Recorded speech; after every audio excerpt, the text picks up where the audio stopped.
శ్రీ దక్షిణామూర్తి స్తోత్రం. ఉపాసకానాం యదుపాసనీయ ముపాత్తవాసం వటశాఖిమూలే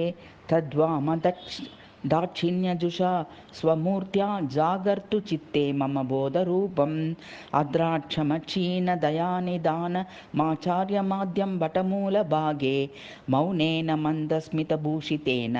మహర్షిలోకస్య తమో నుదంతం విద్రావితాశేషతమో ఘనేన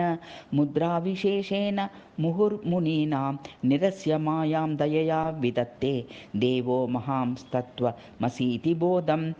అపారకారుణ్యసుధాతరంగైరపాంగపాతైరవలోకయంతం కఠోర సంసార నిదాగత ప్రాప్మునీనహం నౌమి కురుం గురూణాం మమాద్య దేవో వటమూలవాసి కృపావిశేషాత్ కృతసన్నిధానః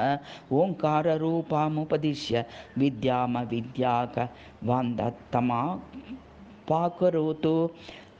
కళాభిరిందోరివ కల్పితాంగం ముక్తాకలపైరివ బద్ధమూర్తిం ఆలోకయే దేశికమ ప్రమేయమానాద్య విద్యాతి మిర ప్రభాతం స్వదక్షజానో స్థితవామపాదం పాదోదరాళాంకృతయోగపట్టం అపస్మృతేరాహితపాదమంగే ప్రణోమి దేవం ప్రణిధానవంతం తత్వాతమంతేవ సతాం ఋషీణాం యువాపి సన్న పదేష్టుमीष्टे प्रणौमितं प्राक्तनपुण्यजालै राचार्यमाश्चर्यगुणादिवासं एकेन मुद्रां परशुं करेण चान्येन मृगं ददानः स्वजानुविन्यस्तरकरः पुरस्तादाचार्यचूडामणिराविरस्तु आलेपवन्तं मदनाङ्गभूत्या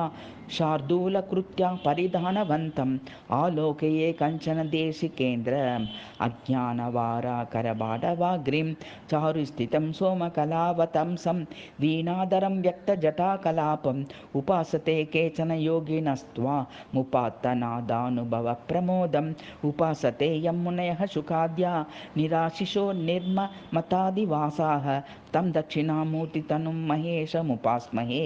मोहमहार्तिशान्त्यै कान्त्या निन्दितकुन्दकन्दल पुण्यग्रोधमूले वसन् कारुण्यामृतवारिभिर्मुनिजनं सम्भावयन्वीक्षितैः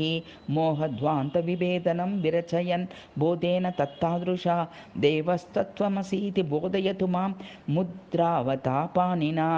अघोरगात्रैरललाटनेत्रैरशान्तवेषैरभुजङ्गभूषैः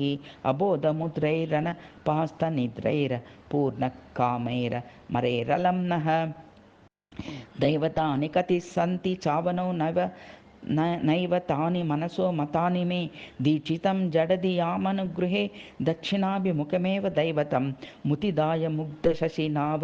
तंसिने वसितावले परमीने रमणीयमूर्तये जगदिन्द्रजालरचना पटीयसे महसे नमोस्तु वटमूलवासिने व्यालम्बिनीभिः परितो जटाभिः कलावशेषेण कलाधरेण पश्यल्ललाटेन मुखेन्दुना च प्रकाशसे चेतसि निर्मलानाम् उपासकानां त्वमुमा सहाय